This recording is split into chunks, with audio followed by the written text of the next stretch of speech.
All right. How's everybody doing tonight? Good. Okay, well, thank you for coming. My name is Jonathan Fleming. I'm the CEO and Executive Director for the Silicon Valley Public Accountability Foundation. Very grateful that all of you made it here tonight. And this event is sponsored by United Neighborhoods of Santa Clara County. And we're here at the American Legion Hall in Santa Clara, and this is our second candidate forum for our nonprofit group. Our nonprofit was created by community members who just care about what's going on, care about current issues, care about transparency, care about accountability, care about process, how things are done and how they should be done, making sure that our government is held accountable to the people. That is so important for us, and that's why we're reaching out to other community partners, organizations, and groups to form partnerships to make our community better. Let's see. The district attorney. What does the district attorney do? Does anybody, do you really know what the district attorney does? Oh, come on, everybody in this room should be like, yes, I know what the district attorney does. The district attorney, correct me if I'm wrong, I may not know. Oh, no. The district attorney is the top law enforcement official in the county, really. They're all nodding their heads, so far I'm in good. I should just stop and get on with the debate. No, I won't, though. I'm going to keep going. They are responsible for 40,000 cases each year. The district attorney's office has about 600 employees. So that means that per employee, they're not all just taking one case, they're taking 66 per person. And really it's more because they're working in teams. That's a lot, 66 per year. Think about it. That's 66 projects. I can't even do one. So here we are. So this is very important. They prosecute all criminal cases. They direct the criminal investigations and also the crime laboratories countywide. So this is they're still nodding their heads, so I'm not in trouble yet. Okay. I won't do any lawyer jokes because then I'll be in trouble. Okay, they're kind of laughing. Okay. I'm trying to keep this lighthearted. But on a serious note, you know, our residents and community members, we've seen crime increase. We've all been impacted by that. And we're all demanding better. And one of these candidates here, one of these three, will be our district attorney. And they will be working hard to improve our safety, update training methods, repair and improve race relationships, advocate for better laws, and develop framework for prosecuting crimes. So our questions tonight were created by the public. That's you. And all of you at home, you created these questions. And so we're asking them tonight for you. And we expect very thorough answers, well thought out answers. So of the 12 questions we asked tonight, 10 of them were given to our candidates beforehand. The answers to these questions, which they wrote, will be published on our website, svpaf.org/election2022. So check that out in a few days. Our form rules tonight are fairly simple. Each candidate's going to have an opening statement. They're going to have 2 minutes for that. There's going to be a Q&A portion. It'll last about an hour. And response times will be 1.5 minutes per question. So your time will begin as soon as you start speaking. So if you need to think about it for a minute or so, not a minute, but a couple seconds, we won't start it then. If you do a minute, I'll just cut you off and go to the next person. I won't. Okay. Look over here, or actually, where's our timekeeper? Chris. Chris is our timekeeper. Thank you, Chris. He has a yellow card. That means you have 20 seconds left. And my daughter colored on the back, so sorry. And she is 5. And then there's a red card. And that red card means stop. And if you don't stop, you may hear this sound.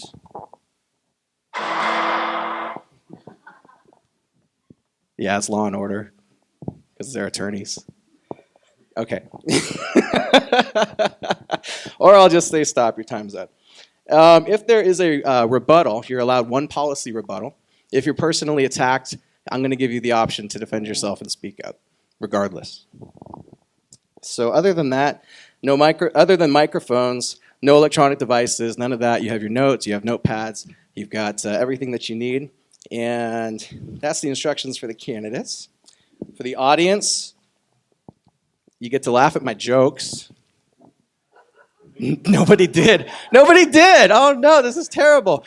But that goes into my next point. You're going to be just, please be quiet for the whole duration of this, other than when I ask for your applause. And right now, this is one of those times. Let's recognize our 3 candidates for Santa Clara County District Attorney.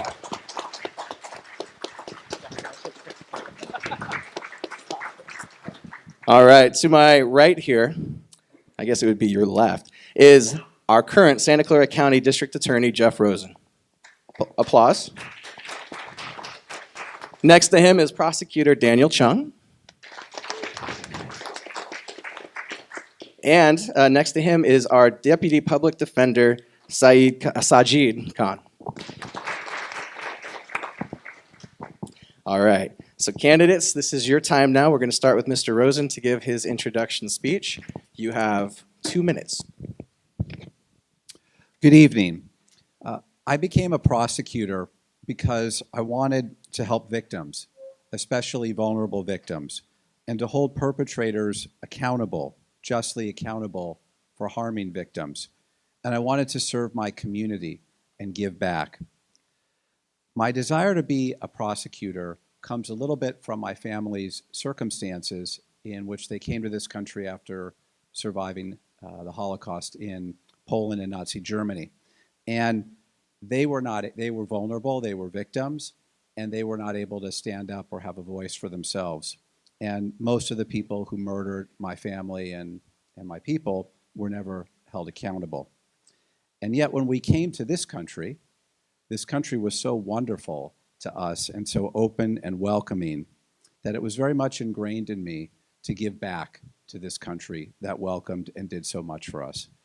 I'm very, very, very appreciative that I was able to go to college and law school with scholarships from groups like the American Legion and Veterans of Foreign Wars and Rotary clubs and Kiwanis clubs. I attended UCLA is where I did my undergrad, and I went to law school at Berkeley. I was a deputy district attorney for 15 years, and during that time, I was on a trial assignment all those 15 years, and I actually tried more cases and won more cases than anyone else in the DA's office during those 15 years. And I tried every kind of case we had, from misdemeanors to juvenile to drug trafficking, 3 strikes, career criminal, and I spent 5 years prosecuting sexual assault cases and 5 years prosecuting murder cases. I helped thousands and thousands of crime victims, and I held thousands and thousands of perpetrators appropriately accountable. As your district attorney, I brought a balanced approach to public safety and criminal justice reform. I work with law enforcement, not against law enforcement, and the result has been our county has the lowest crime rate for any large county in the United States, and we're going to make it lower in the next 4 years. Thank you.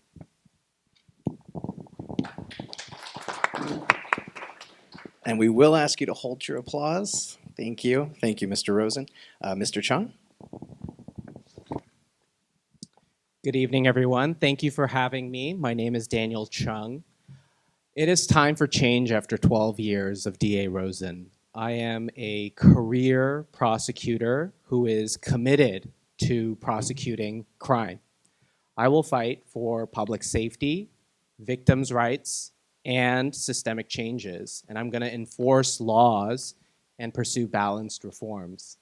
A little bit about me. I grew up in a single-parent immigrant family here in Milpitas. Financial aid and teaching jobs enabled me to attend Harvard College and Columbia Law School. My father served in the military, the US Navy, and in law enforcement, federal law enforcement, and inspired my career in public service. So I prosecuted gun crimes in New York City and violent crimes here in Silicon Valley. In 2020, DA Rosen actually awarded me the Webb Award for being one of his 2 best trial prosecutors. As DA, I'm going to prioritize prosecuting repeat, serious, and violent offenders. The revolving door for criminals that DA Rosen has helped create must stop. Violent and property crimes need to be taken seriously. And as DA, I'm going to reform charging and prosecution practices to treat victims and defendants with dignity and fairness. And I'm also going to strengthen community outreach and partnerships with law enforcement as well as mental health services. Ultimately, I'm running because I care about people and their struggles.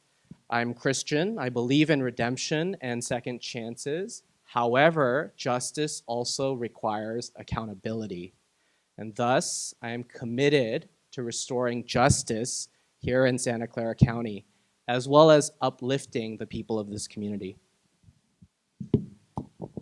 Thank you. Mr. Khan?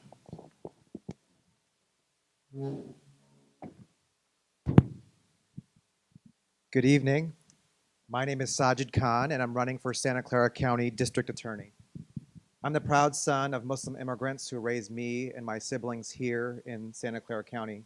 I was born in San Jose, raised in Milpitas in San Jose. I'm a proud graduate of San Jose High School, and now raising my two young sons here in the South Bay. For the last nearly 14 years, I've served our community as a public defender, fighting for the rights and dignity of our community's most marginalized people. I've been in our jails, I've been in our juvenile hall, I've been in our courthouses, and I've been in our neighborhoods. And I've witnessed our current system inflict generational trauma on communities of color, perpetuate the harms of mass incarceration and police brutality, and fail to keep us collectively and sustainably safe. And it's for those reasons that I'm now running for district attorney.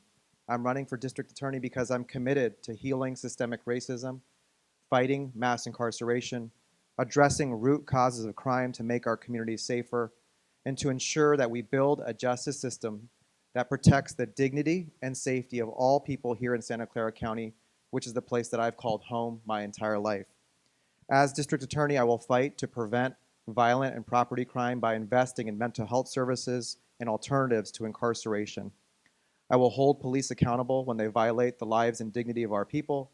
I will fight to end the school-to-prison pipeline, including ending the practice of prosecuting children as adults, and I'll honor survivors in our community by ensuring access to trauma-informed care, and I'd be honored by your support.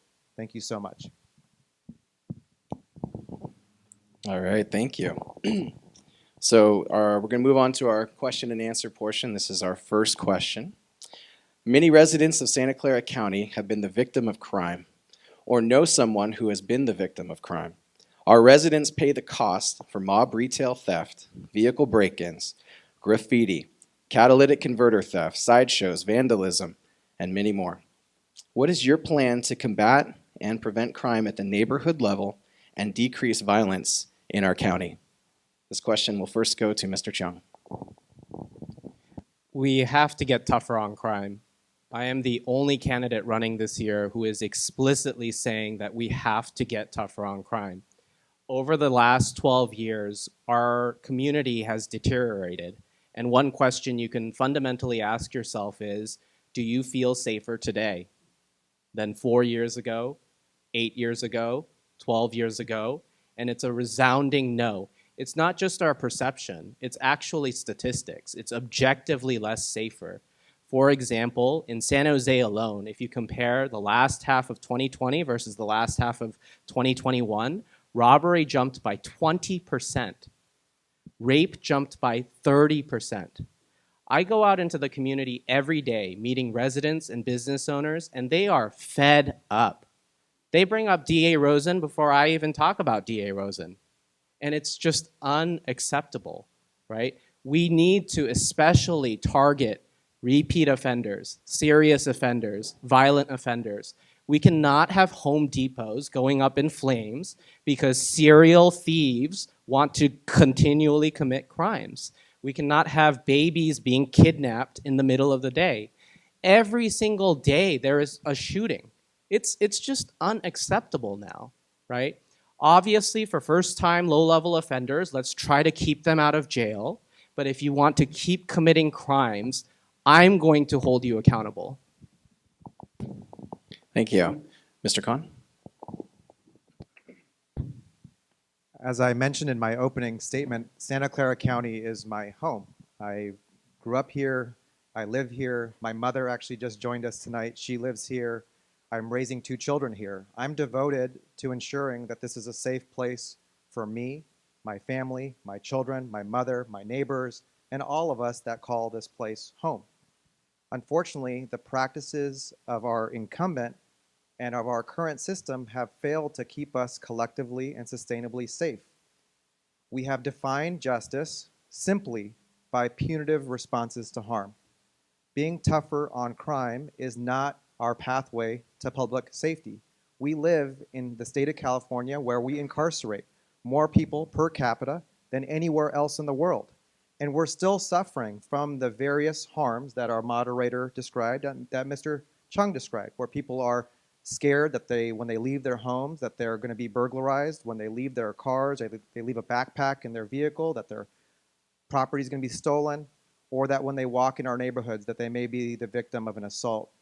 Our pathway to true sustainable public safety is not going to be solely through our jails and prisons. It's going to be through addressing the root causes of harm in our community by investing in mental health treatment, substance abuse care, trauma-informed programs that actually address the root causes of harm to cultivate sustainable, long-term public safety for all of us. Thank you. Mr. Rosen? I want to say a word about facts and a word about perception. So the violent crime rate in Santa Clara County is the lowest for any metropolitan area in the United States by far. By far. Now, that doesn't mean that that's what people's perception is. And of course I understand that. When I go out and speak to people in neighborhoods and businesses and they say my store was broken into or a neighbor's home was burglarized, I don't say we haven't had very many burglaries in this neighborhood in the last year. Of course not. What I say is, let me work with the police department. Let me get our crime strategies unit in touch with the police department. Let's solve that crime, get your things back, hold those perpetrators accountable, and let's have my community prosecutors come out and talk to your neighborhood with police officers about ways that you can protect your store better and your home better, because the ideal is not that there should be a crime and we prosecute it, but that there is not a crime to begin with. Now, the way we tackle crime in our county, particularly the kind of crimes you're talking about, is through hard power and soft power. The hard power is vigorously and aggressively prosecuting smash and grab robbers, which we have. We have captured them, prosecuted them, they're in custody. Catalytic converter thieves you mentioned. With our crime strategies unit, we found the ring of 15 who had stolen more than $3 million worth of Cadillac converters, and we have them in custody where they will remain for a long time. That's how we do it. Okay, thank you. Quick question to the audience. Can you hear everybody okay? Okay, thumbs up. I'm hearing a lot of yeses. Okay, excellent. All right, we're going to move on to our second, I guess it's our third question, because I asked one to the audience, one to our candidates. Mr. Khan, you're going to start this off. How will you work with and empower concerned residents, neighborhood associations, community organizations, and small businesses who have been impacted by crime or who want to be proactive in their communities to fight crime? So I actually went to school right down the street at Granada Islamic School, which is an affiliate of the Muslim Community Association. I've been to this plaza several times. This is my home neighborhood. I live in the Rose Garden area of San Jose. I actually just came from my son's Little League game at the San Jose American Little League on Monroe and Prune Ridge just to come here tonight. So I am in our community already as a resident. I am a part of our community fabric. I have been my entire life. As I mentioned, I went to San Jose High School, which is the oldest public school in the city of San Jose. I'm a proud graduate of UC Berkeley and UC Hastings College of the Law. And as a public defender and as a resident, I've been in our community, in our neighborhoods. That has been my ethos, that's been my spirit my entire life, and that'll continue as district attorney. I will be a truly representative DA, and what that means is that I personally, and our staff and our team will be active members of our community. We will be on the front lines at city council meetings in the 15 cities of Santa Clara County, hearing about the on-the-ground issues that are affecting our community members. We will be connected with and collaborating with neighborhood associations and local little leagues and programs that are actually in touch with our people so that we understand what the needs of our people are and how we can proactively ensure justice, safety, and dignity for everyone in this county, whether you live in Gilroy, Palo Alto, Santa Clara, or anywhere in between. Thank you. Mr. Rosen. When I started in the DA's office and got to the point where I was prosecuting burglary cases, I was so fired up about it that I used to go out and serve the subpoenas myself because I wanted to talk to the witnesses and make sure they would come to court so that we could hold these people accountable. I don't do that so much anymore. But here's what we do. Here's what we're going to continue to do. The Victim Services Unit in the DA's office, which I was able to bring into the DA's office, serves thousands and thousands of crime victims every year. We provide counseling, we help with restitution, emergency food, emergency shelter. We have 6 community prosecutors that work throughout our county in neighborhoods that are heavily impacted by crime and work with community leaders, churches, schools, homeowners associations to give them ways to strengthen the defenses of their neighborhood. And I think a good example is a partnership we had with a group called Safer San Jose, run by Isa Ajaluni that some of you may have heard of. He was able to get high-resolution vehicle license plate readers in his neighborhood, which helped to solve dozens of car burglaries and home burglaries in that neighborhood. And I think those kinds of partnerships empowering neighborhoods to protect themselves and be their eyes and ears is a good idea, particularly, given that we don't have as many police officers as we really need. Mr. Chung. 6 community prosecutors is not enough. I know for a fact that we're not as connected to the communities that we serve as we should be. Because when I go into the community, they are shocked to see me. They're surprised. They're like, wow, a prosecutor is actually out in the community caring about their community. Because what our communities are experiencing right now is a lack of law enforcement. They're like, where are the police? Where are the prosecutors? Where are the people that we're paying for through our taxes? Why are they not serving us? Why are they not meeting our needs? They don't know what's going on in our specific communities. When I talk to people like Nancy in San Jose, she tells me how she is getting repeatedly burglarized, so she just has to board up her store. She doesn't even replace the windows anymore because first of all, there's supply chain issues, and secondly, the crime is just so rampant, the DA's office is not responsive, the police are not responsive, so she just leaves it up as a wooden board. I met another guy, Sonny in San Jose. He owns multiple small businesses. He carries guns around now because he's like, I've been so repeatedly burglarized and robbed, and San Jose police doesn't do anything. The DA's office doesn't do anything. That's unacceptable. We need to be in the community way more. And when I become DA, we're going to change the way we prosecute so that we really serve specific neighborhoods more intimately. Thank you. Our third question. This is going to start with Mr. Rosen. Many residents are frustrated with the free pass that many members of our homeless community seemingly get for breaking the law.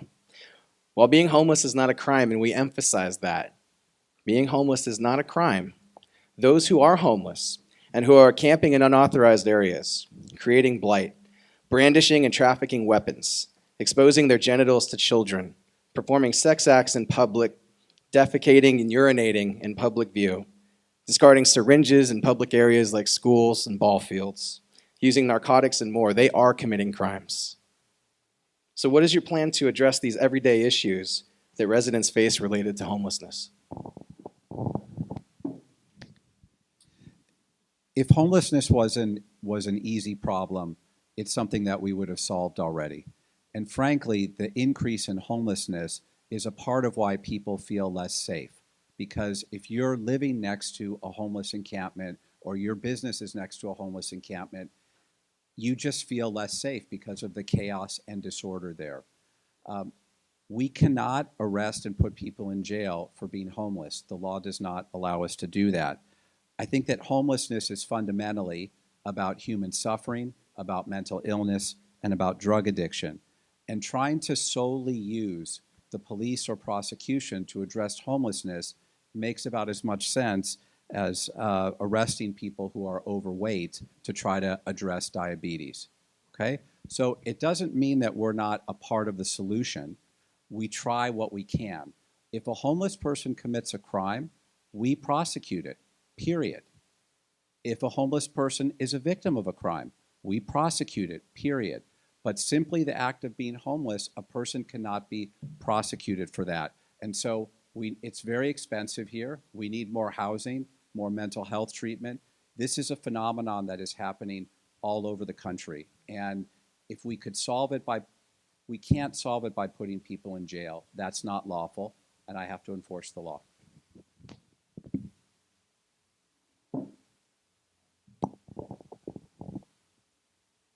Mr. Chung. So I know homelessness is rampant, even in places like Gilroy. Actually, when I went to a town hall in Gilroy, they informed me that the homeless were trespassing, creating encampments, and then they were putting up their own no trespassing signs. And to me, this is the ridiculousness of crime these days, right? The criminals are telling other people not to commit crimes, right? Look, we have to have sympathy for the homeless. Obviously, they're in a very difficult spot. No one wants to be homeless. Most people don't want to be homeless, right? That's a terrible place to be. We should have sympathy for them. But when they commit crimes, even if it's quality of life crimes, we have to put our foot down. We have to preserve the quality of our lives. Why do we have to put up with things? You know, if you live in a nice neighborhood, in a gated community, and you never experience it, sure, homelessness is just an abstract problem. But if you live near downtown and you constantly see the homeless, and they're committing all sorts of acts, right? If they're committing minor acts, we'll hold them accountable with misdemeanors. But when they start attacking kids, trying to sexually abuse them, when they start just showing their genitals to people, we got to hold them accountable, right? And DA Rosen has eviscerated drug court. If you want to plug them into services, we need to have robust courts where we have carrots and sticks, because they're not going to go willingly, right? We need to incentivize change. Thank you, Mr. Khan. When I'm hearing this question, I'm reminded of the adage of "there go I, but for the grace of God." You know, I heard both of my opponents refer to our fellow human beings not as people, but as the homeless and criminals. If we're really invested in trying to solve poverty and people suffering on the margins of our community that are in turn causing further suffering for all of us, it really does start with a recognition of the shared humanity of all people here in Santa Clara County. I went to a memorial service earlier this year at the county building, right near where Mr. Rosen is our district attorney. And it was a memorial service for 250 people that died on San Jose streets in 2021 under our collective watch here in Silicon Valley. And I asked myself, how many of those people had come through our criminal legal system? How many of those people had come through our jails? How many of those people did we make homeless through our system? So when we talk about preventing harm in our community, preventing harm that is being caused by homeless people in our community, we have to invest in the full dignity of people. And that includes mental health services, housing and vocational programs, trauma-informed care, substance abuse programs, because when we do that, we make our whole community safer and more dignified. Thank you. I'm going to ask each of you for a 30-second follow-up to this question. The question really was about our homeless encampments are not patrolled. Our homeless encampments, crime happens there, and they use the cover of our homeless population, criminals do, to get away with crimes. Sex trafficking, human trafficking, drug trafficking, weapons trafficking. I've seen it. I've been on the ride-alongs, been with our park rangers, San Jose Police Department. So what do you do to address that, to find those crimes? Mr. Rosen? And it is 30 seconds. In addition to being on ride-alongs myself, going to different homeless encampments, If the police bring a case to the DA's office of a crime that was committed by a homeless person or a crime where a homeless person was the victim, we will prosecute it. The DA's office does not do patrol. We have investigators, but they don't do patrol. It's up to that local city or sheriff's jurisdiction to investigate and solve that crime. We're certainly happy to help and assist, particularly if there's a serial rapist or some kind of violent predator on the loose, but it needs to come from the police first. Thank you, Mr. Chung. Police aren't going to patrol when the DAs won't do anything. This DA won't prosecute drug offenses until you rack up a pile of them at the end of the year, and then he'll think about prosecuting it. That's unacceptable. Look, I'm not saying that we need to put all of them in jail constantly. I'm saying if they commit a crime, hold them accountable immediately, get them services immediately, so that we can clean things up. We can't let things build up over time. I saw a homeless case where a guy lit another guy on fire and killed him. I gotta stop you there. Thank you. Mr. Khan? I struggle with the form of the question. I actually don't agree. I think that the question itself is sensationalizing and criminalizing our fellow human beings. I don't think all homeless people fit in the categories that are being described. That said, when our fellow human beings do commit harmful behaviors, homeless or not, they will be held accountable under my watch as district attorney, and we will respond with sentences and interventions that ensure people are held accountable, that survivors and victims are given justice, and that we address root causes of harm so it never happens again. Thank you. All right, we're moving on to our fourth question. This is going to start with Mr. Chung. Morale within our law enforcement community appears to be at an all-time low, with violent attacks on officers rising, attacks on the peace officers' Bill of Rights, and calls for defunding the police by politicians. What does police reform mean to you? How will you hold bad officers accountable? And do you believe that the peace officers' Bill of Rights should be preserved or modified? You have 1 minute and 30 seconds. Defunding the police was one of the stupidest ideas. We need fully replenished, fully staffed, well-trained, well-behaving police officers. The community wants more police officers. We cannot defund them or understaff them. Right now, they're at maximum capacity as to what they can do with such limited resources, right? And in order to staff police agencies well, they need to understand that the DAs are going to prosecute their cases, right? If the DAs don't have their back when they do things with integrity, with competence and compassion, what's the point, right? No one's going to want to become a police officer. What's the point of investigating cases? What's the point of bringing cases that no one's going to prosecute, right? And one thing that I'm really going to change when it comes to police misconduct is we have to make the Brady list accessible to all prosecutors in our office. Right now, under DA Rosen, he hides it. He only shows a select number of his prosecutors the direct list of Brady misconduct. That's not acceptable. He doesn't trust his own prosecutors to handle that type of sensitive information, despite the fact that we handle sensitive information all the time. Victim information, CI information, confidential informant information. We handle so much sensitive information. Why, when it comes to police misconduct, do you not want to be transparent? Mr. Chung, you worked in our office for 3 years before you were fired and never tried a felony case. So you actually have not really had a lot of sensitive information to handle. That's number one. Number two, when someone says that the DAs have to have the police officers back, I kind of cringe a little bit when I hear that. As the district attorney, I have the laws back, okay? And if somebody breaks the law, we hold them accountable, whether they're a police officer, a firefighter, a teacher, black, white, whatever. Now, the issue we have in terms of morale in law enforcement is real, because there are people that were calling for defunding the police, including Mr. Khan. And I think that's a horrible idea. Your 30 seconds. San Jose has the lowest percentage of police officers for any city in the United States by far. We need more police officers, not fewer. And in terms of accountability, I've prosecuted more than 60 police officers when they have committed crimes, and yet I'm the candidate that's supported by PORAC, San Jose POA, many retired chiefs, and the deputy sheriff's office. I'm tough and fair.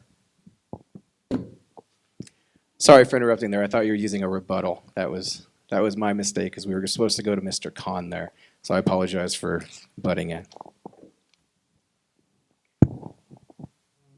It's clear that there's a severe disconnect between police officers and the communities they serve. There is a trust deficit between communities of color and the police departments that are tasked with serving our communities. You know, when we talk about the resources that are expended here in Santa Clara County on policing, there was a San Jose Spotlight article that highlighted the top 10 highest paid employees in the city of San Jose, by the city of San Jose. 7 of them were police officers making upwards of $300,000, $400,000, $500,000 a year. What's critical in Santa Clara County in order to overcome this trust deficit in our county and to ensure long-term public safety where people actually trust the police officers that are serving our community, we need to hold police accountable when they violate the lives and dignity of our people. Here in the city of San Jose, there have been 22 people killed by San Jose police in the last 5+ years alone, 19 of which were people of color. There have been 0 prosecutions of any of those police officers for a single crime. In fact, during our incumbent's entire tenure as DA, he has never prosecuted a single police officer who has shot at or killed a fellow human being in our county. That lack of accountability is not making our community safer. It's literally killing our people, and it's resulting in that distrust that makes it harder for people to report harm to the police and makes it much more difficult for us to sustain collective safety in our communities. May I use a rebuttal? Yes. So since DA Rosen wants to personally attack me with a firing, I'm gonna use a rebuttal. So I'm gonna be transparent with you. I got fired because DA Rosen got upset with me because I wrote an article standing up for Asian American victims of violence. He was pissed off about that article. Then I went to go help victims of gun violence, and he didn't believe that I was there to help. You know, when you write an article basically saying that the current DA should be replaced, you think I'm going to survive in that place much longer? I mean, come on, right? This is clear retaliation and harassment, right? I've prosecuted thousands of cases, felonies and misdemeanors here in Santa Clara County, some of the toughest cases. And your time is up. I'm sorry for the rebuttal. Mr. Rosen, you have a rebuttal? Very quickly. You were fired because you abandoned your post and you lied, and you know that. Number 2, Mr. Khan, I've said to you which of those 22 cases should be prosecuted. I didn't prosecute the police officers in those cases because they did not commit a crime. And you said at a previous debate, there's a case currently under investigation, the Tovar case, and you said you would prosecute that. I find that disqualifying for you to be district attorney, given that all you know about that case is what you read in the newspaper, and you're already saying you want to prosecute the officers, and you have no idea what that investigation has shown. That shows your bias, that shows you're a public defender, and you're not a DA. Mr. Khan, would you like to respond to that? No, I'm good. Thank you. So then we will move on to question number 5, and this is going to start with Mr. Khan. If elected, you would be the lead law enforcement official in the county. Do you support Santa Clara County law enforcement officers, and how do you see yourself personally building sustainable relationships with the numerous law enforcement agencies throughout our county? Yeah, thank you. I mentioned earlier that I'm a graduate of San Jose High School. Many days I actually see some of my former classmates who are serving as San Jose police officers that are serving as Santa Clara County deputy sheriffs. I go to our courthouse every day. I was in court this morning. I interact with our deputies, our bailiffs. I have really strong relationships with many of them. I am proud to be supported by many of the individual police officers in our community, especially probation officers in Santa Clara County, deputy sheriffs. My former colleague, Jess Guy, is a former law enforcement officer who is supporting me because they know me. They know that I'm committed to the dignity, safety, and well-being of all our people, including law enforcement. I know that we have law enforcement in our community that are struggling with mental health issues. We just saw that one of our San Jose police officers died from a fentanyl overdose. We have to ask ourselves questions as to what are our police officers suffering through in our communities? Are they being taken care of in a way that ensures that they're healthy and whole and healed so that they can serve our communities sustainably, safely, and with dignity? And so that's what I'm committed to as district attorney. I'm committed to ensuring that police officers are doing their jobs well, that they're taken care of, that they're doing their jobs pursuant to the Constitution. And when they violate the law, when they violate the Constitution, and when they fail to uphold their public trust, they will be held accountable by me and by our office. Thank you. Your mic is, there we go. Mr. Rosen? I've worked with police officers my entire career. I've been out on search warrants with police officers. I've been to crime scenes with police officers. And as the district attorney, I meet weekly with all of the police chiefs in the county as well as individual police officers. And that's why I'm endorsed by the Deputy Sheriff's Association, San Jose POA, and PORAC. The idea that Mr. Khan is going to have a relationship that's positive with the police is ridiculous. They know, as we all do, that Mr. Khan said, because there were a few San Jose police officers that said something racist in a chat that had nothing to do with being a police officer, he called for all the police officers in San Jose to be fired and for the police department to be defunded. So you're not going to have a relationship with police officers when you do that. That's the problem that Chesa Boudin has in San Francisco, who you're supporting. When you have an election night party and say, F the police aren't going to like that. And they're not going to like working with you. And Jess Guy's a nice guy, and I know Jess, but he was a public defender, just like you. That's why he's supporting you. Thank you. Mr. Chung? I fully support law enforcement. I'm proud to be endorsed by the Los Gatos Police Officers Association, despite being a first-time candidate. It's my first time running for anything since like middle school, but they're still endorsing me. And it's because they believe in me. They know I'm sincere. They know I'm going to be tougher on crime. They know I'm going to have integrity, competence, and compassion. The anger that you're seeing from DA Rosen is exactly why he has the lion's share of endorsements. People are scared of him, right? Because if you're not one of Rosen's chosen, you're going to be frozen. This is the jingle I learned in the office when I came in. I was like terrified. I was like, what does this mean, right? It basically means if you're not loyal to him, he's going to come after you. I am Exhibit A, right? Literally, right? So, I'm going to hold police officers accountable. I've had some of the most intense conversations with them. I don't take their money. DA Rosen has a serious conflict of interest because there's tons of unions pouring money into his race. And how is he going to be objective with fatal investigations when they've poured in money and later they're going to pick up that phone call, right? And call him and ask for favors, right? You have to have integrity, even with the police. You have to recuse yourself. You have to respect conflicts of interest. And when there are conflicts, right, you have to try to get out of those conflicts so that the public views you with legitimacy. Thank you. All right, this next question is directed at Mr. Rosen first. Are there any federal, state, or local laws that you will not prosecute, or penalties for breaking the law that you will not seek? If so, what are they? And please explain. Sure. I've asked Mr. Chung before to not repeat the anti-Semitic trope of Rosen's chosen and talk about where I live, but he refuses to do that, and I find that deeply disappointing and troubling about you. In terms of crimes, we enforce the penal code. Now, for narcotics cases, it is true that if the only offense you've committed is being under the influence of drugs or have had a small amount of drugs, we immediately send you to public health for drug treatment. Filing that case in court will take a year to a year and a half, and what the judge will say at the end of that is, you should go to drug treatment. So why are we spending all that money taking that person to court? Why don't we just initially move them to court right away? And it turns out that 7,000 cases a year in our office, 15% of the cases, the only charge was under the influence of drugs or a small amount of drugs. Those cases were disproportionately African American and Latino, and out of those 7,000 cases, for $6,000, that was the only thing that person did in a year. That's it.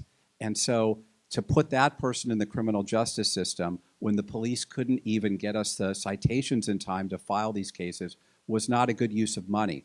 And I try to spend your money wisely. We don't have 600 prosecutors, we have 190 prosecutors, and so you can imagine to handle 40,000 cases a year what that number would be. Thank you. Mr. Chung. I will enforce laws to the best of my ability and using my discretion. You know, obviously we have limited resources, but I'm going to enforce it to the best that I can, right? And I can promise you that. Because I take my oath seriously. When you say you're going to be the district attorney, it means you're going to uphold the law. You don't get to make law, you don't get to ignore law, right? You enforce the law. And it ultimately comes down to a question of integrity, right? Are you going to do what you said you're going to do? When you make promises, are you going to follow through? And this is an administration that has failed on integrity. Here's what I'm not going to do when I'm the DA. I'm not going to keep around prosecutors like DA Rosen who sleep with witnesses, withhold evidence, cause homicide cases to get dismissed. I'm not going to ignore union contracts. I'm not going to alter timesheets. I'm not going to dole out thousands of administrative hours to my supervisors. I'm not going to ignore conflicts of interest and drop the ball on high-profile, serious prosecutions, including the sheriff corruption scandal right now, right? I'm going to do what I'm telling you I'm going to do. And when Sajid says he's not going to do this or that, listen to him. He is literally telling you right now he's not going to obey the law, right? And we need the top cop in Silicon Valley who's going to follow the law and do what the law says. Thank you. Mr. Khan? Thank you. One of my first priorities is to end the death penalty here in Santa Clara County once and for all. Our incumbent DA sought death in several cases, including a case that I handled. He sought the death penalty against an innocent man in 2020. When we talk about what makes it disqualifying to be district attorney, to me what's disqualifying is when you seek the ultimate punishment against an innocent person as recent as 2020. And so I will once and for all end the death penalty in Santa Clara County, and I'll fight to re-sentence the 25 people currently sitting on California's death row out of Santa Clara County prosecutions. When we talk about systemic racism, we have to talk about gang enhancements. Gang enhancements almost exclusively are prosecuted against people of color here in Santa Clara County, 88% of them, in fact. And they're rooted in racist gang police tactics that don't make our communities safer. And these gang enhancement prosecutions are not making gang violence go away. In many ways, we're actually breeding gang violence in our communities. It's time for a new direction in Santa Clara County. And so I won't prosecute gang enhancements, not because I don't believe gang violence is a real issue in our communities, but because I don't believe gang enhancements are the solution. I think, again, it's critical that we address root causes of harm in our communities to achieve long-term sustainable public safety here in Santa Clara County. Thank you. Okay. It's starting to sound like the Johnny Depp Amber Heard trial in here. Okay, we broke the tension. That's awesome. Okay. So on that note, I'm going to ask you a question that you haven't heard or seen. And this question is very personal to me, actually, and a lot of our residents here in the county. So, 1 year ago, yesterday, a person said that they were going to kill me. They made a criminal threat against my life, vandalized my home, harassed me afterwards. I filed a police report. The police showed up to my house like 6 or 7 times. They had me fill out some paperwork, and I asked for a criminal threats restraining order. Got the restraining order, but that process was very difficult. The court told me that I had to go serve the person myself. Because he was transient, did not have an address, I had to go find him and serve him myself. Process servers, hire these companies, they're expensive. They couldn't find him. But he kept coming to my house and vandalizing my property, threatening me. So that was a huge issue. And it's not an issue that I've faced by myself. It's an issue that many of our community members have fought and faced themselves. And they lose confidence in the criminal justice system because victims have to go out of their way to find justice, to seek justice. And it shouldn't be like that. Why should somebody who was threatened, why should somebody who was told they were going to be killed have to go out and find that person? And then on top of that, when I found him, and I spent about half an hour on the phone with the sheriff's office to get a unit to come out and serve him because I didn't want to go anywhere near him. The officers, I'm wondering why they didn't arrest the person who said that they were going to kill me, even when he admitted it to the officers when they made contact. So, that's a very long backstory. Thank you for listening. The question is, why aren't criminals like this arrested? Why do victims have to go and serve their own, summons to court? And what can we do about that to change that? This goes to Mr. Chung first. It's because the current DA's administration doesn't properly prosecute crime. Again, it goes back to incentives. Police are going to police things when DAs prosecute cases, right? I prosecuted quite a bit of domestic violence cases, and they're heartbreaking cases because they're involving very intimate parties, right? And I've seen restraining order violation cases also where they repeatedly violate these restraining orders. I even put in a legislative proposal, but DA Rosen shut it down. What I wanted to do was, if you keep committing repeat misdemeanor level restraining order violations, then it should become a felony. Like, victims should not have to put up with this, right? It is already traumatizing enough to already undergo physical domestic violence once, right? And then you get a restraining order. That restraining order is supposed to be a shield that protects you, right? And the cops are supposed to help you enforce that. But if they keep violating it over and over again, that's new trauma every single time. You're wondering as you go to different places if he's going to show up again, right? That's unacceptable, right? This is the type of balance I'm talking about. We can't keep these repeat offenders, and allow them to keep reoffending in this way. It is traumatizing, right? So we need to stand up for victims. We need to prosecute cases properly, so that, the police also do their job. Thank you. Mr. Khan? Yeah, I'm really sorry for what you went through and are continuing to go through, and you deserve better. Our community deserves better. We all deserve to feel safe in our homes, to feel safe in our neighborhoods, to feel that our systems have our back. And so it's really critical that we do cultivate a system and systems in our community where we feel safe to report harms against us, and that we are met with trauma-informed professionals that meet us and listen to us and understand what our needs are and actually effectuate those needs in a meaningful way. It's critical that we have a DA's office that honors survivors of harm to ensure that survivors and victims like yourself receive services regardless of whether or not there is a prosecution, regardless of whether there is a conviction in the case. I'm exploring and thinking about creating or cultivating or trying to lead the building of an office of survivor counsel where someone like you in the position that you were in is getting support and advocate for you to do the things that you needed to feel safe in your community. And it's critical, yes, that our police departments, when they see a harm, that they respond and that they bring people to our DA's office so that we can respond with interventions and sentences that hold people accountable, but also address the root causes of what's going on. Ask that critical question: is why is this man terrorizing you in the way that he is? Is there mental illness? Is there substance abuse? Is there poverty? Is there something else going on? And asking those critical questions so we can get to the bottom of it so that it never happens to you again. Thank you. Mr. Rosen? It sounds like you said this happened in the sheriff's jurisdiction. Is that, or was it San Jose PD? Where was it? It was in San Jose. Unincorporated, or? No, it was right by the fairgrounds. Okay. So I'm very sorry to hear this.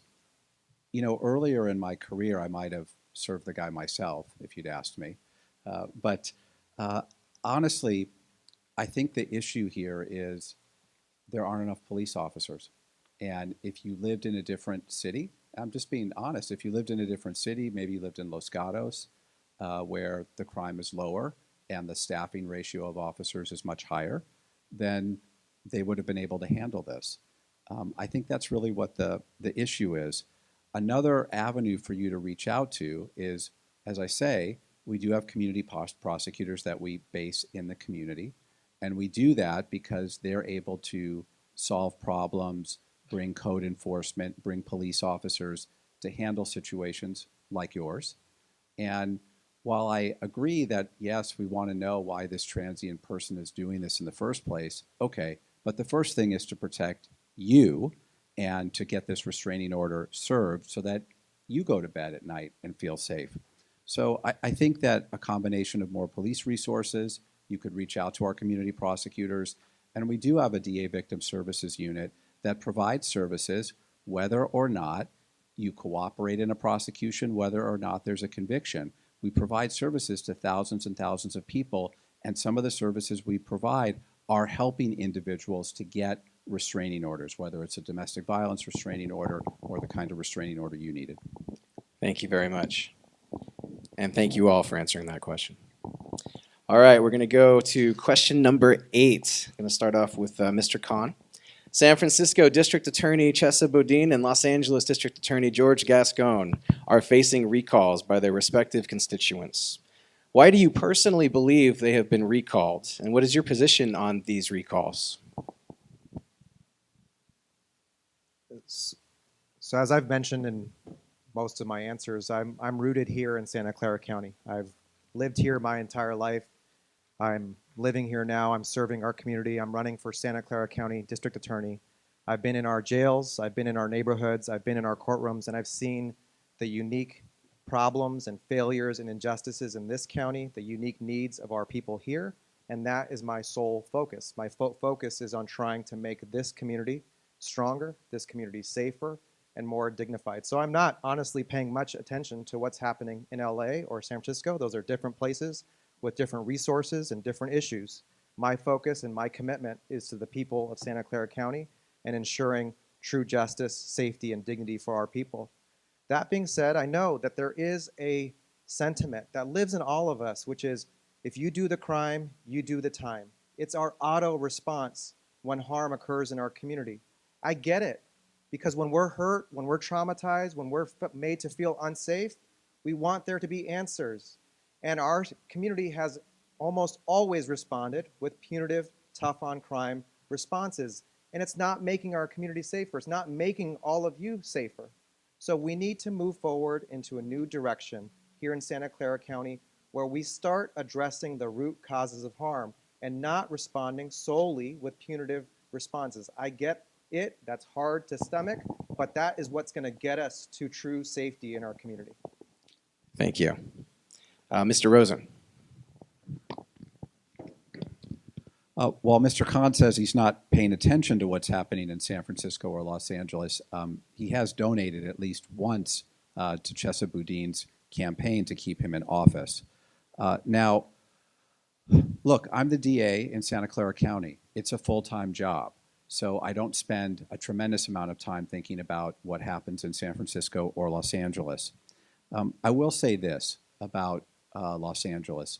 I know that when Gascon was first elected, one of the things he said, much like Mr. Khan, is I will never prosecute juveniles as adults, no matter how heinous the crime is.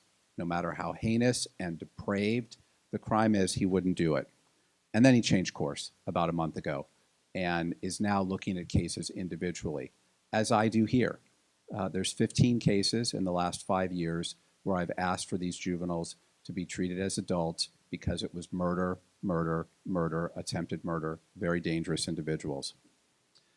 I think that some of the issues that Boudin is facing, just from what I read and from what I hear, is there are some people there who don't think that he's anti-crime.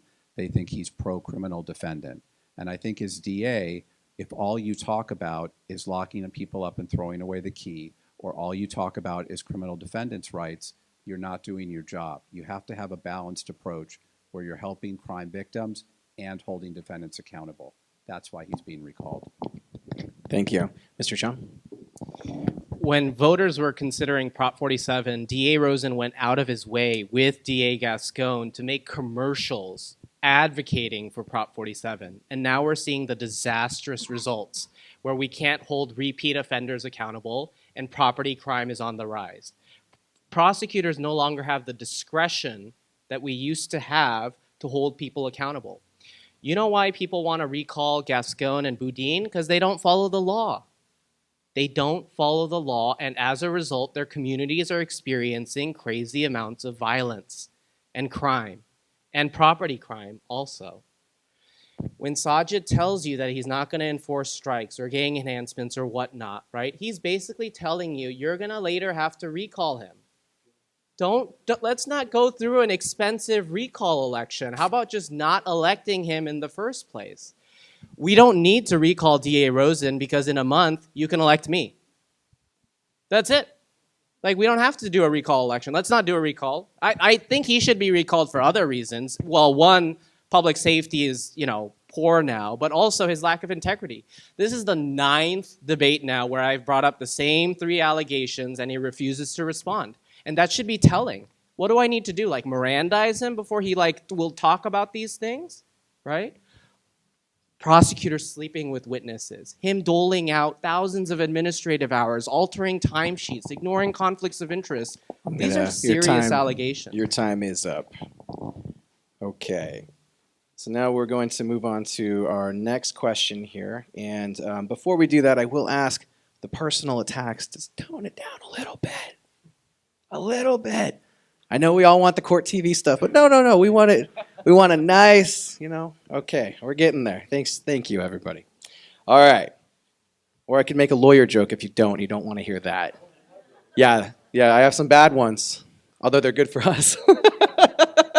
Number 9, Mr. Rosen, you're going to start this one off.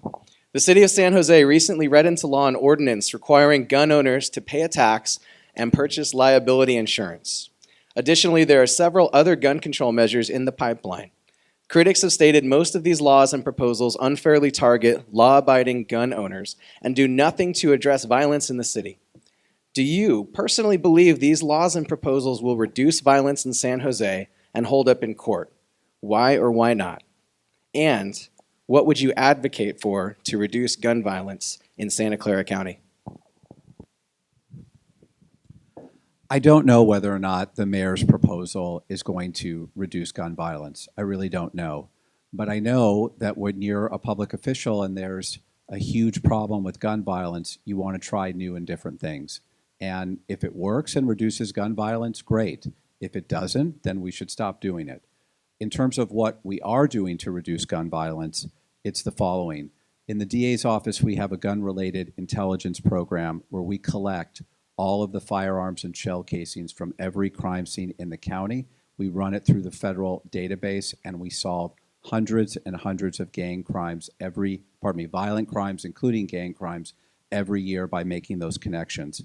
In addition, we also seek gun violence restraining orders or red flag laws more than any other Bay Area counties combined. And these gun violence restraining orders have absolutely saved lives and stopped mass shooting attacks. It's a procedure where we very quickly remove the gun from someone who is a threat to themselves or a threat to others. It's temporary, and in a couple weeks there's a hearing to determine whether the firearm still needs to be retained by law enforcement. If it does, it's extended. If not, the gun is returned to the owner. But it's a way of keeping individuals that are on the brink of a mental breakdown from killing themselves or killing others, and it's absolutely saved lives at Valley Fair, in Campbell, in many jurisdictions. Okay, thank you. Mr. Chung. I don't think these ordinances are going to help very much. I think what it ultimately does is just punish law-abiding gun owners, right? You think the criminals are going to pay their taxes and register their guns and, follow all these regulations? No way. No way. The people who are inflicting gun violence in our communities don't care about those things. They're going to get ghost guns, they're going to wipe out the serial numbers, and they're going to commit the crimes. We have to be hard on gun crimes. And DA Rosen has not been hard enough. And here's a very concrete example. Attempted murder case. Guy shooting at a fleeing witness after 3 armed robberies with a gun. And you know what DA Rosen asked me to do? Meet with a special interest group to see if we could maybe get a dismissal outcome in this case. Are you kidding? An attempted murder case with a real gun, and you're shooting at a fleeing witness after committing 3 armed robberies, and you think a dismissal outcome might be in the sphere of things we should be doing? Absolutely not, right? Gun violence is deeply personal to me. My dad killed himself with a gun when I was 8 years old. So this is something I deeply care about. And so when I went to go help gun violence victims after the VTA mass shooting, DA Rosen used it as a pretext to push me out of the office, create wanted posters on me, to terrorize my coworkers, and then try to fire me. Thank you very much. Mr. Khan? You know, one of my most meaningful life experiences was a trip to Washington, D.C. a few years ago, where I got to visit the United States Archives, and it's where the original Constitution is on display. And it was really beautiful to read and witness and look at, because I became a lawyer, I became a public defender because of my commitment to and belief in our United States Constitution. I try to breathe life into it every day as an attorney, as a public defender, and I'll continue to do that as district attorney. In fact, the role of the public defender is right there in the 6th Amendment. And so I'm committed to upholding our Constitution, and I'm committed to ensuring that people are afforded their constitutional rights. Now, when we talk about gun violence, I'm thinking about gang violence in Santa Clara County. I'm thinking about a young person that I represented who was accused of a gang violent crime with a gun.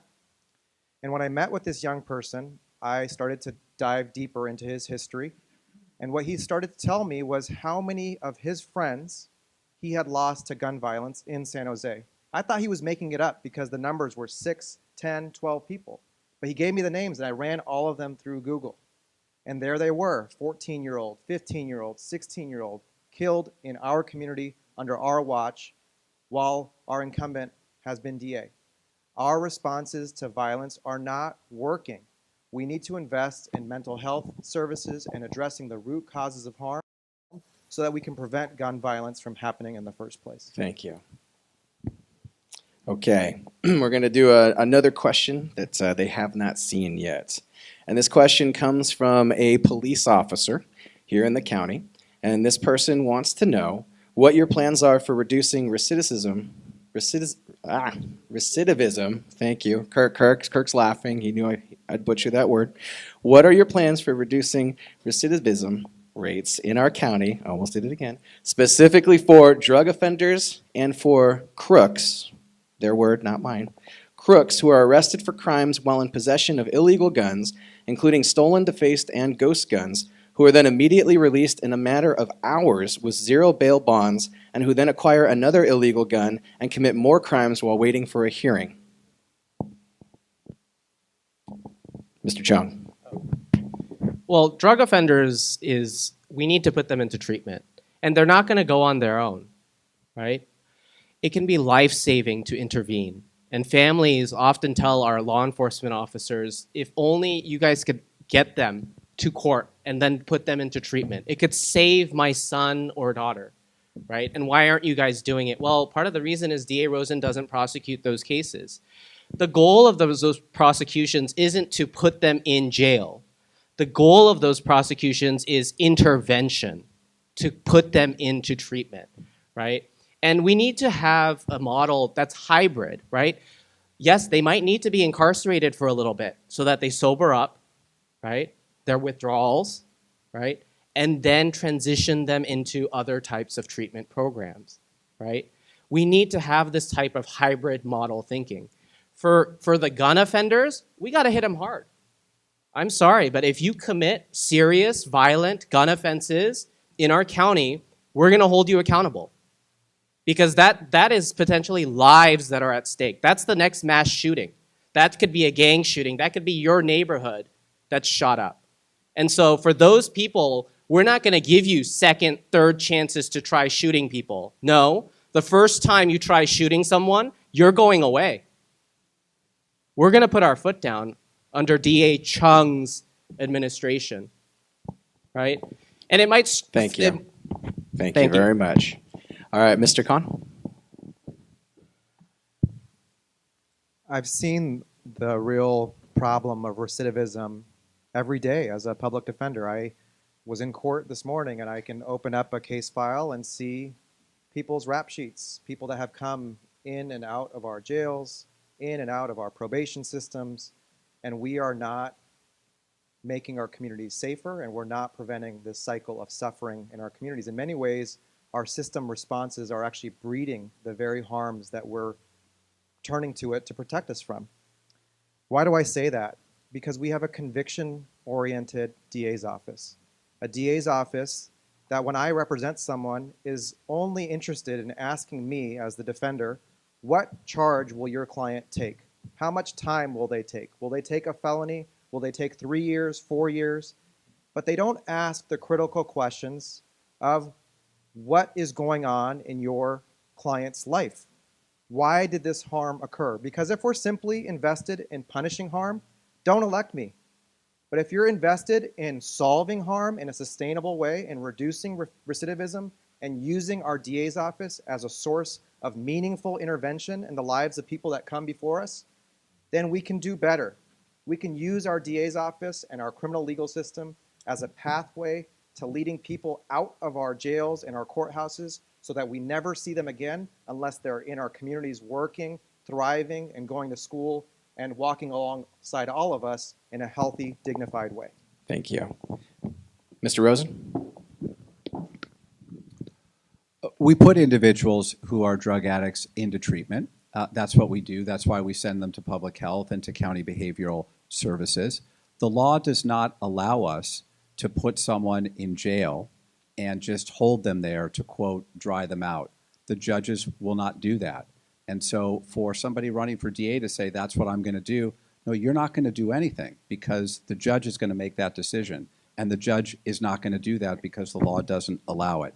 People think that you can punish someone into getting drug treatment, but you can't, because if you could, that would have solved our drug problem, because we've done a lot of punishing of people that have been drug addicts. It really, according to the experts in the field, the judges in our county that run the drug courts, it's almost all carrots and very few sticks, and that's just the truth. Now, you asked about recidivism and how to make recidivism lower. Our county has a reentry center that helps individuals when they leave jail or prison, education, services, housing assistance. The recidivism rate in our county is lower than the state average. The recidivism rate in our county is about 45%. And you say, wow, well, what were those, the people that committed more crimes, what kind of crimes were those? The vast majority of those were low-level offenses, not serious or violent crimes. What happens when you're just in the criminal justice system and you're not out in society is we only see the people that keep committing crimes. The person that commits a crime once and we don't see and doesn't again, we don't see them. Thank you. Can I do a personal rebuttal? I didn't. He said I don't know the law. I'll give you 20 seconds. Prop 36 allows you to incarcerate them. It does. 180 days. Absolutely. Judges may not follow the law. DA Rosen may not know the law or follow the law, right? Have you read Prop 36? Prop 36 allows you to incarcerate them temporarily. That's what I'm talking about. I know the law. I will enforce the law.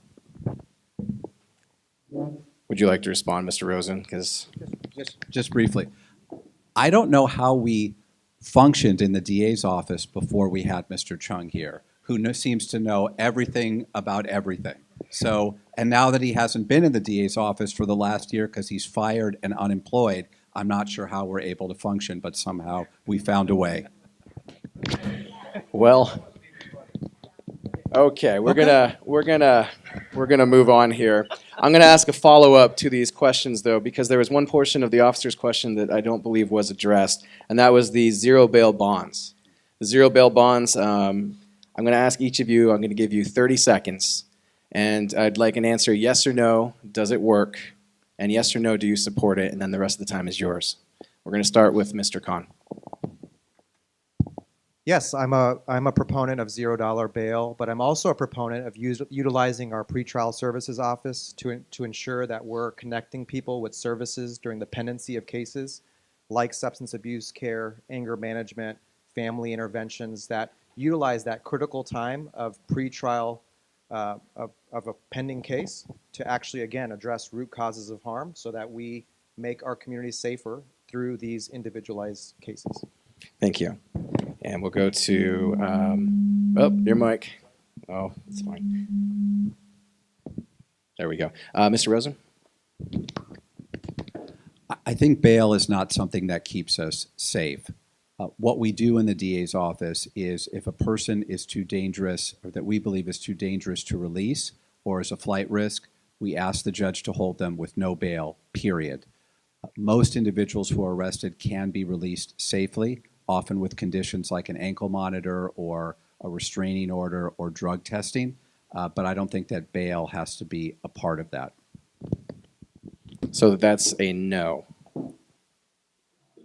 A clarification, is it, I asked for a yes or no. Is that a yes or a no on supporting the zero bail bond? I'm not interested in it. No. Okay, that's a no. Thank you. Thank you. All right, Mr. Chung? $0 bail doesn't work. We need to set different amounts of bail for different amounts of people. We need to have gradations, right? Because when there are repeat offenders, when they keep committing crimes, they don't come back to court or they keep committing new violent crimes, we have to hold them accountable. If DA Rosen didn't believe in bail, why are his prosecutors still asking for bail? It's the most incredible hypocrisy, right? How could you be fighting for no bail and then your prosecutors are still asking for bail? And Sajid sees it every single day. This is the lack of integrity that I'm talking about. When you don't know the law, you just scream at the other person and just make personal attacks. Because the law is difficult to learn, right? You actually have to study it. And when you're a law enforcer... Thank you. That's your 30 seconds there. All right, thank you very much. We're going to go on to the next question here. We're going to start with Mr. Khan. Many reforms have been enacted at the state and local level that have affected our judicial system. Many of these reforms favor rehabilitation versus incarceration and reduce sentences for violent crimes. This stands as crime continues to rise in our communities, and it appears reforms are not working as intended. What is your stance on mandatory minimum sentences for violent felony crimes, and how do you propose holding those convicted accountable in order to reduce crime and keep our communities safe?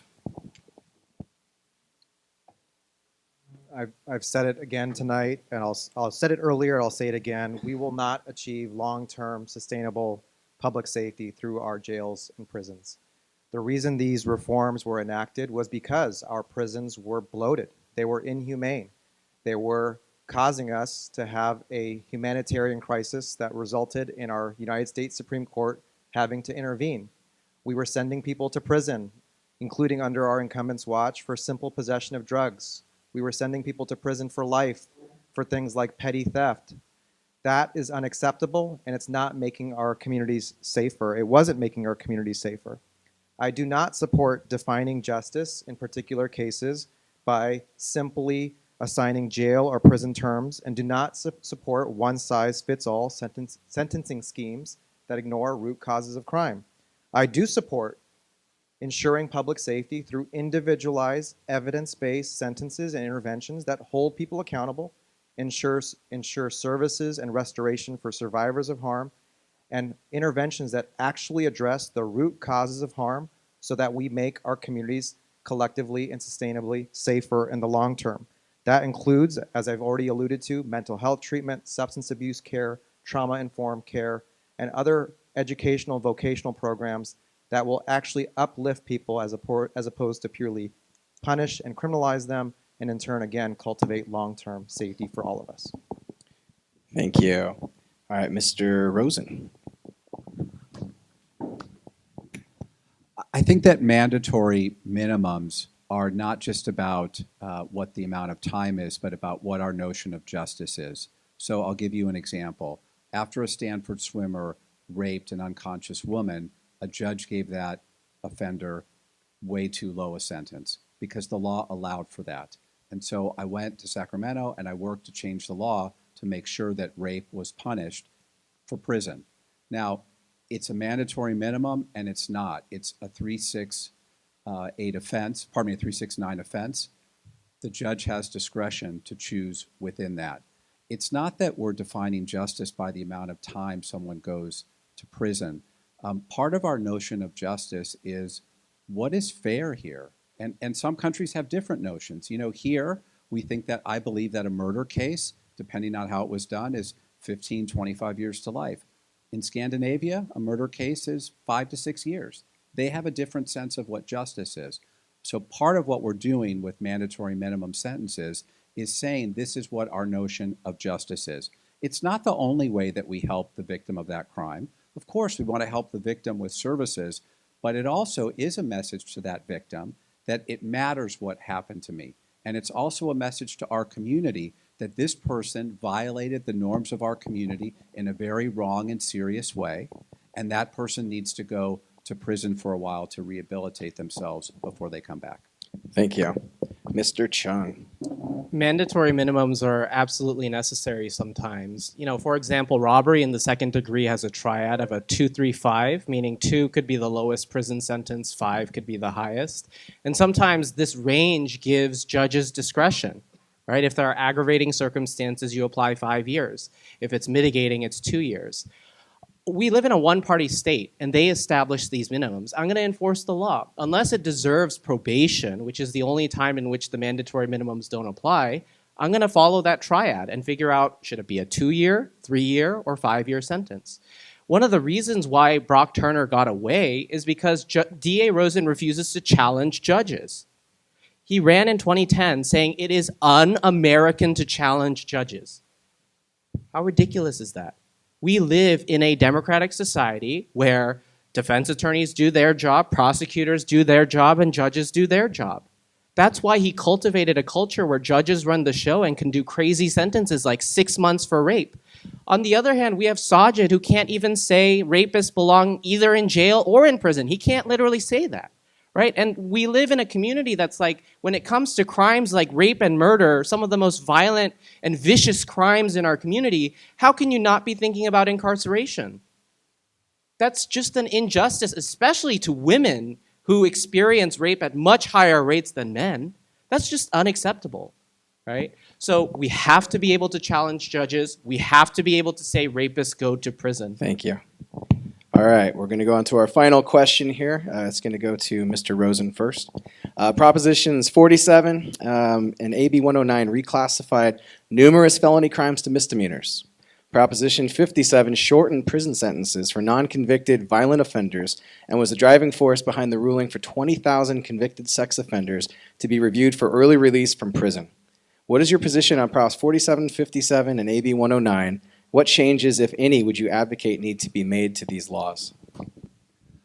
So AB 109 essentially sent low-level felons from state prison to county jail.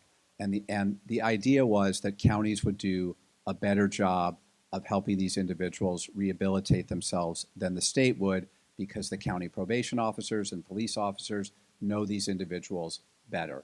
And in fact, the recidivism rate for individuals that came to the county jail instead of prison is lower.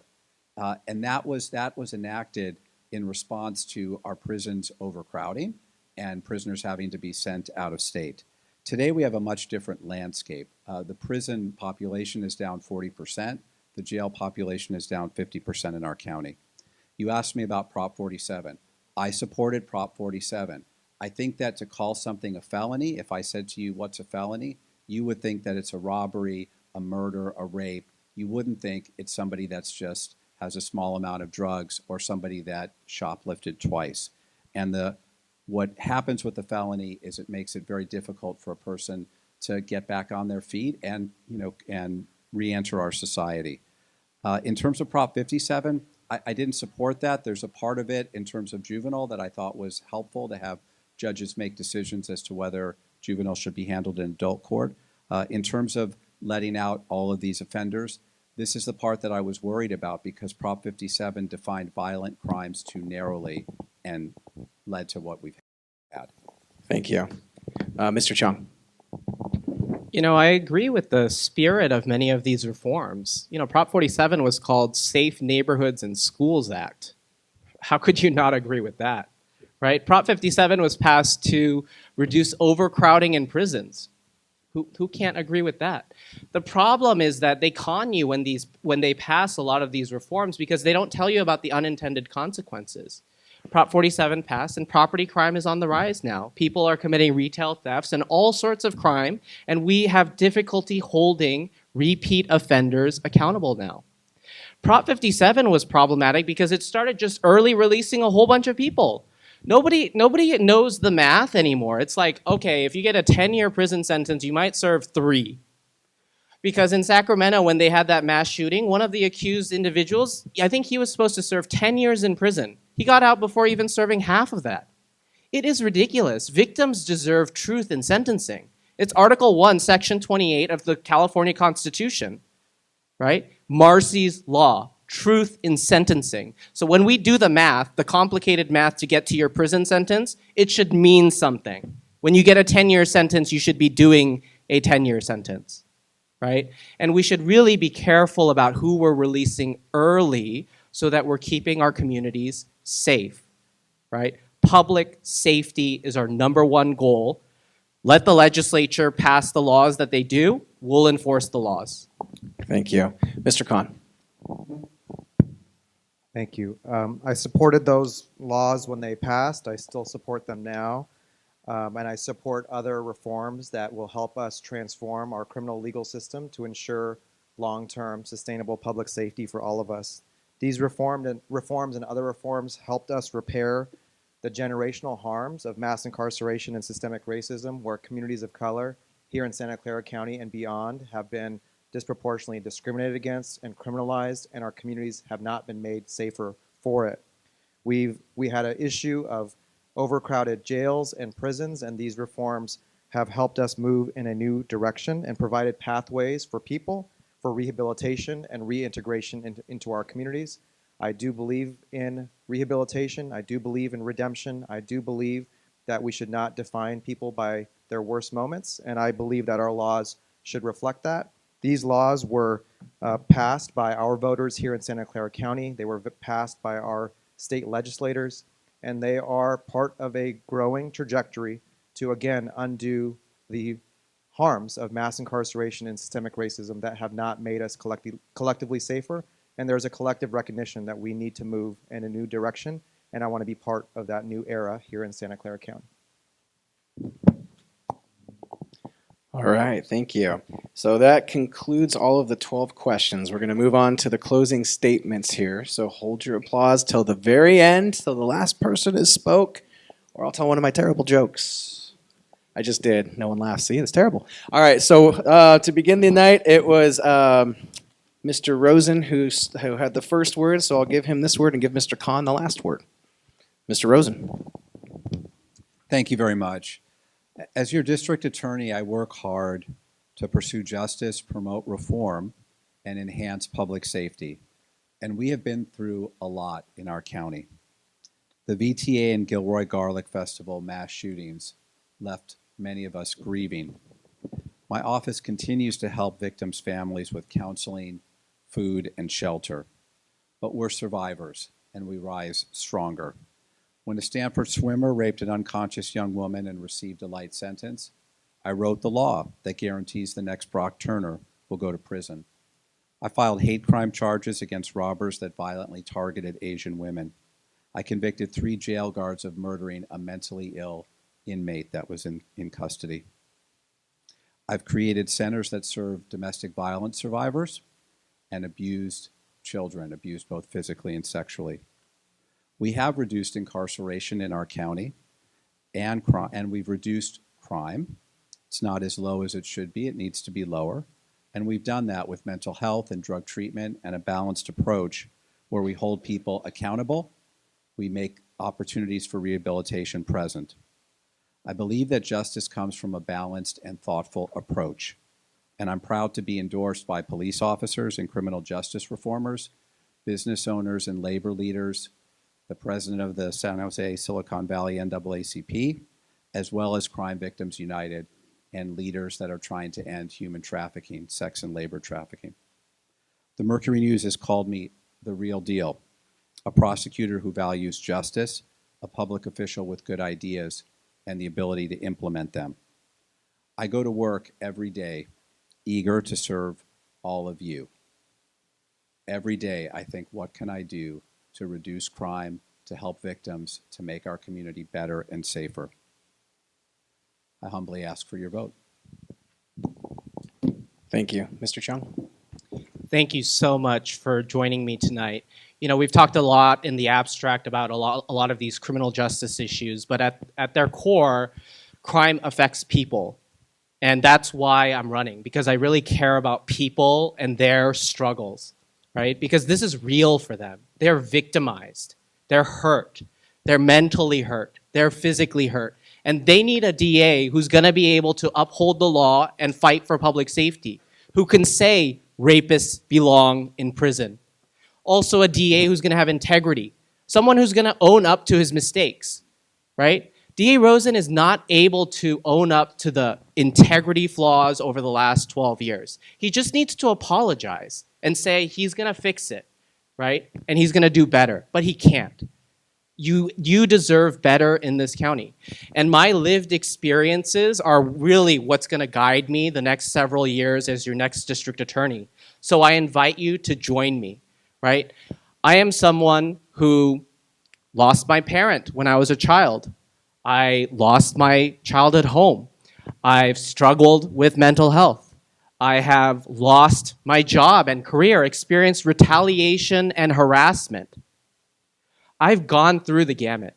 I feel for our community, our victims, our defendants, everybody, right? And I'm gonna fight hard for everybody in this community. And that's what you need in your prosecutor. Someone who's gonna fight hard, but fight fair, and ultimately care about uplifting people. So join me as I uplift this community again. Thank you. Thank you. Mr. Khan? It's special to be in this room tonight and to have all of you spend so many of your hours on a Thursday night to be part of our democracy. I'm very thankful for it. We actually have not had this opportunity here in Santa Clara County in over 12 years because our incumbent DA was not challenged in 2014 and 2018. So I'm really proud to be part of this moment with you all tonight and to be part of our democracy and the marketplace of ideas, and to present a new direction, a new set of ideas that move us collectively into a new era in Santa Clara County marked by justice, dignity, and safety for all our people. And you know, what's interesting is that I'm a first-time candidate. I have been a public defender for almost 14 years. I never thought of running for district attorney, but I was called upon by countless people in our community to take this run because there was a recognition that we needed a fresh start here in Santa Clara County. We needed a new face, we needed a new set of ideas, we needed innovation that moves us collectively towards a better place for all of us. And that's why local leaders like State Senator Dave Cortese, Assembly members Ash Clara and Alex Lee, retired Judge Ladoris Cordell, former Congressman Mike Honda have all endorsed me, a first-time candidate, because they see and recognize that this is a unique moment here in Santa Clara County, and I'm a unique leader to lead us into a new era here. I'm unique because I've lived here. I'm rooted here in this community. I am the son of immigrants. I grew up here, I went to school here, and I've worked here. I know the injustices and failures of our community, and I know how we can do so much better.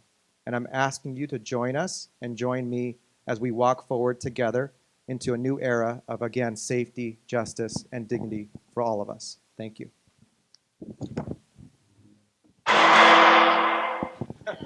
I got to use it once. Okay. Thank you so much. Now it's time to applaud.